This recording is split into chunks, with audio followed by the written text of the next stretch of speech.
ಅಲ್ಲ, ನಮಗೆ ಅವ್ರ ಪಕ್ಷದ್ದೇ ಬೈವೋ ಇಲ್ಲ ನಮ್ಮ ಪಕ್ಷದ ಬೈವೋ ಅಥವಾ ನಮ್ಮ ಎಮ್ ಡಿ, ಈಗ ಅಲ್ಲಿ ಏನಾಗಿದೆ,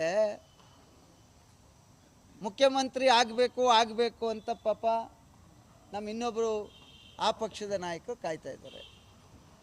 ಇವ್ರು ಚುನಾವಣೆ ಅನೌನ್ಸ್ ಮಾಡಿದ್ರೆ ಮುಖ್ಯಮಂತ್ರಿ ಮಾತು ಕೊಟ್ಟಿದ್ದಾರೆ ಬಿಟ್ಟಿದ್ದಾರೆ ಅವ್ರಿಗೆ ಗೊತ್ತು, ಅವ್ರ ಪಕ್ಷದ ವಿಚಾರ.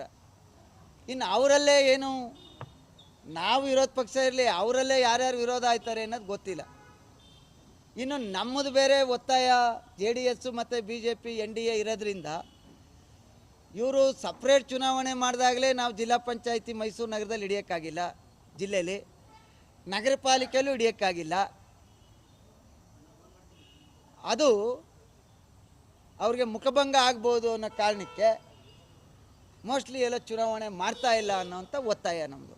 ಅದಕ್ಕೆ ನೀವು ಇಲ್ಲ, ಸೋಲು ಗೆಲುವು ಚುನಾವಣೆಯಲ್ಲಿ ಒಬ್ಬ ರಾಜಕಾರಣಿಗೆ ಸಾಮಾನ್ಯ ಅನ್ನೋದು, ನೀವು ಸಮಾಜವಾದಿ ಪಾರ್ಟಿಯಿಂದ ಬಂದಿರತಕ್ಕಂಥ ಹಿರಿಯರು ನಿಮ್ಗೆ ಆ ಬದ್ಧತೆ ಇದ್ದರೆ ಕೂಡಲೇ ನಗರ ಪಾಲಿಕೆ ಚುನಾವಣೆ, ಪುರಸಭೆ ಚುನಾವಣೆ, ಪಟ್ಟಣ ಪಂಚಾಯತಿ ಚುನಾವಣೆ, ಗ್ರಾಮ ಪಂಚಾಯತಿ ಚುನಾವಣೆ, ಜಿಲ್ಲಾ ಪಂಚಾಯತಿ ಚುನಾವಣೆಯನ್ನು ಮಾಡಿ ಎನ್ನುವಂಥ ಒತ್ತಾಯವನ್ನು ಮಾಡ್ತಾಯಿದ್ವಿ.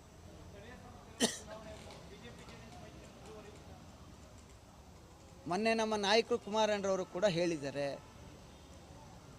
ಎಲ್ಲೆಲ್ಲಿ ಸಾಧ್ಯತೆ ಇದೆ ಅಲ್ಲಿ ಹೊಂದಾಣಿಕೆಯನ್ನು ಮಾಡಿಕೊಳ್ಳುವಂಥದ್ದು, ಆಗದೇ ಇಲ್ಲ ಅನ್ನುವಂಥ ಸಂದರ್ಭ ಬಂದಾಗ ಫ್ರೆಂಡ್ಲಿ ಫೈಟ್ ಮಾಡೋದು ಅಂತ ಹೇಳಿದ್ದಾರೆ. ನಮ್ಮ ನಾಯಕರು ಏನು ತೀರ್ಮಾನ ತೆಗೆದುಕೊರೆ ಅದಕ್ಕೆ ನಾವೆಲ್ಲರೂ ಮೈಸೂರಲ್ಲಿ ಹೇಗೆ, ಮೈಸೂರು ಒಟ್ಟಿಗೆ ಹೋಗ್ಬೇಕು ಅಂದ್ಕೊಂಡಿದ್ದೀವಿ. BJPಯವರಲ್ಲೂ ಸಹಮತ ಇದೆ.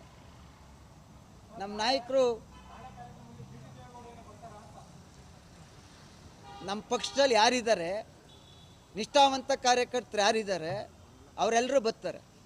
ನಮ್ಮ ಪಕ್ಷದಲ್ಲಿ ಇಲ್ಲದೆ ಇರೋರು ವಿಚಾರ ಯಾಕೆ ಚರ್ಚೆ ಮಾಡ್ತೀರಿ? ಅವತ್ತು ಮೊನ್ನೆನೇ ನಮ್ಮ ನಾಯಕರು ಸ್ಪಷ್ಟವಾಗಿ ಹೇಳಾಯಿತು, ನಮ್ಮ ಪಕ್ಷದಲ್ಲಿ ಯಾರಿದ್ದಾರೆ, ನಮ್ಮ ಪಕ್ಷದಲ್ಲಿ ನಿಷ್ಠಾವಂತರು ಯಾರಿದ್ದಾರೆ ಅವ್ರ ಗ್ಯಾರಂಟಿ ಎಲ್ಲರೂ ಬರ್ತಾರೆ. ನಮ್ಮ ಪಕ್ಷದಲ್ಲಿ ಇಲ್ಲದೆ ಇರೋರು ಯಾರು ಬರಲ್ಲ.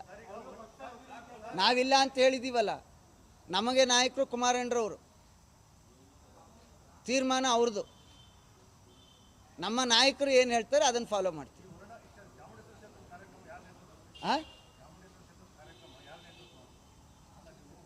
ನಮ್ಮ ಪಕ್ಷದ ನಿಷ್ಠಾವಂತ ಕಾರ್ಯಕರ್ತರ ನೇತೃತ್ವ, ನಮ್ಮ ನಾಯಕರಾದಂಥ ಕುಮಾರಣ್ಣರವರ ನೇತೃತ್ವ, ನಮ್ಮ ಯುವ ನಾಯಕರಾದಂಥ ನಿಖಿಲ್ ಕುಮಾರಸ್ವಾಮಿರವರ ನೇತೃತ್ವ, ನಮ್ಮ ರಾಷ್ಟ್ರೀಯ ನಾಯಕರಾದಂಥ ದೇವೇಗೌಡರು ಸಾಹೇಬ್ರವರ ಆಶೀರ್ವಾದ, ಚಾಮುಂಡೇಶ್ವರಿ ಕ್ಷೇತ್ರಕ್ಕೆ ಸೀಮಿತವಾಗಿ ಚುನಾವಣೆಯನ್ನು, ಇದು ಜನರೊಂದಿಗೆ ಜನತಾದಳವನ್ನು ಮಾಡ್ತೇವೆ. ಚಾಮುಂಡೇಶ್ವರಿ ಕ್ಷೇತ್ರದಲ್ಲಿ ಅಂತ ಹೇಳಿದ್ವಲ್ಲ.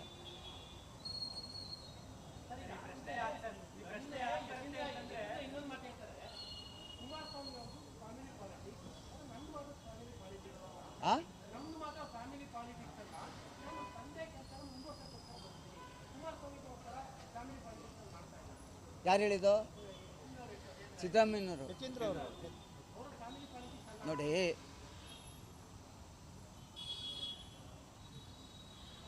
ಸನ್ಮಾನ್ಯ ಸಿದ್ದರಾಮಯ್ಯನವ್ರ ಬಗ್ಗೆ ನಮ್ಗೆ ಗೌರವ ಇದೆ. ಆಶ್ರಯ ಸಮಿತಿ ಸದಸ್ಯರೇ,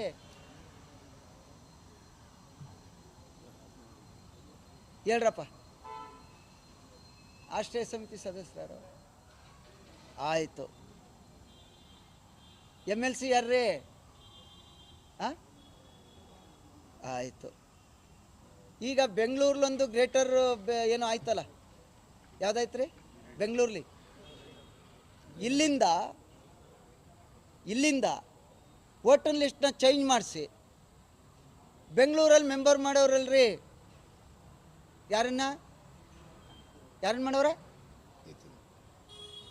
ಯಾರನ್ನು ಮಾಡೋರೆ ಸ್ವಾಮಿ? ಈಗ ಹೇಳಿ, ಯಾರು ಕುಟುಂಬ ರಾಜಕಾರಣ? ನಮ್ಮದು ಒಂದು ಸಣ್ಣ ಪಕ್ಷ, ನಮ್ಮ ಪಕ್ಷವೇ ಕುಟುಂಬ. ನಿಮ್ಮದು ರಾಷ್ಟ್ರೀಯ ಪಕ್ಷ. ಹೇಳಿಯಪ್ಪ ಓಲಿ, MLC ಇದ್ದೀರಿ, ರಾಷ್ಟ್ರೀಯ ಕಮಿಟಿ ಸದಸ್ಯರಾಗಿದ್ದಾರೆ, ನನಗೆ ಒಳ್ಳೆ ಫ್ರೆಂಡೇ, ಅದು ಬೇರೆ ವಿಚಾರ. ಮಾತಾಡೋದು ಆಯಿತು. ಗ್ರೇಟರ್ ಬೆಂಗಳೂರು ಈಗ ಆಯ್ತಲ್ಲ ಇನ್ಫ್ರಾಸ್ಟ್ರಕ್ಚರ್ ಕಾರಿಡಾರು, ಅಲ್ಲಿಗೆ ಇವರನ್ನ ಸದಸ್ಯರು ಮಾಡ್ಕೊಂಡವ್ರಲ್ಲ, ಇನ್ಯಾರು ನಿಷ್ಠಾವಂತ ಕಾರ್ಯಕರ್ತರು ಇರಲಿಲ್ವಾ? ದಾಖಲಾತಿ ಬೇಕಾ ಕೇಳಿ, ನಮ್ಮ ಸ್ನೇಹಿತರನ್ನ ಯತೀಂದ್ರ ಅವ್ರು ಹೇಳ್ತಾರೆ ಯಾಕಾದರೂ ಬೆಂಗಳೂರಿಗೆ ಅಂತ. ಅದು ಅಲ್ಲಿಗೆ ಸದಸ್ಯರಾಗಬೇಕಾದ್ರೆ ಅಲ್ಲಿ ವೋಟರ್ ಆಗಿರಬೇಕು. ಅದಕ್ಕೆ ವೋಟರ್ ಲಿಸ್ಟ್ನ ಸೇರಿಸಿ ಶಿಫ್ಟ್ ಮಾಡ್ಕೊಬಿಟ್ಟವ್ರೆ. ಕುಟುಂಬ ರಾಜಕಾರಣ ಹೇಳ್ರಪ್ಪ ಈಗ.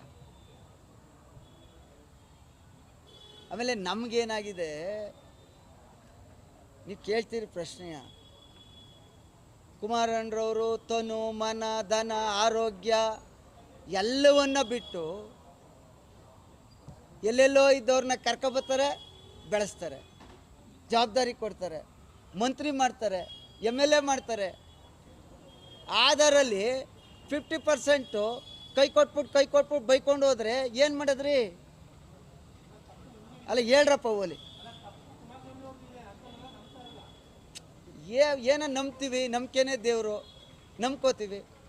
ನಂಬಿದ್ಮೇಲೆ ಜೊತೆಲಿದ್ದಾಗ ಅಣ್ಣ ಇಂದ್ರ ಚಂದ್ರ ನೀನೇ ದೇವೇಂದ್ರ ಅಂತಾರೆ, ಹೋಯ್ತಿದ್ದಂಗೆ ಹೆಂಗೆ ಮಾತಾಡ್ತಾರೆ. ಅದಕ್ಕೆ ನಾವೇನು ಮಾಡ್ತೀವಿ, ಇವ್ರನ್ನೆಲ್ಲ ಕರ್ಕೊಬಂದು ಬೆಳಗ್ಗೆ ಸುತ್ತಿ ಸಂಜೆ ಸುತ್ತಿ ಇವ್ರನ್ನೆಲ್ಲ ಅಭ್ಯರ್ಥಿ ಮಾಡಿ ಇವ್ರನ್ನ ಶಾಸಕರು ಮಾಡಿ ಕೊನೆಗೆ ಇವ್ರ ಕೈಲಿ ಬಯಸ್ಕೊಳ್ಳೋದ್ಕಿಂತ ನಮ್ತವೇ ಯಾವ್ದಾರು ಕುಟುಂಬದಲ್ಲಿ ಒಬ್ರು ಇದ್ದರೆ ಹಾಕ್ಕೊಂಡ್ರೆ ಅಟ್ಲೀಸ್ಟ್ ನಿಯತ್ತಾಗಾರ ಇರ್ತಾರೆ ಅಂತ ಹಾಕೋತೀವಿ. ತಪ್ಪಾ? ಹೇಳ್ರಪ್ಪ, ನೀವೇ ಹೇಳಿ ಏನು ಮಾಡಬೇಕು ಅಂತ. ನಮಸ್ಕಾರ, ಥ್ಯಾಂಕ್ ಯು. ಶಫಿ ಬಂದವ್ರೆ. ಹಾಂ, ಶಫಿ ನಮ್ಮ ಬಣ್ಣ ಶಫಿ ಅವರೇ ಬನ್ನಿ ಈಗೆಲ್ಲ ನಾವು ಒಂದು ಸಭೆ ಮಾಡೋಣ. Thank you sir. ಅಣ್ಣ ಶಫಿನೂ ಮಾತಾಡ್ಸ್ಕೊಡಿ, ನಾನು ಬರೋಕ್ಕೆ ಹೇಳ್ಬಿಡಿ.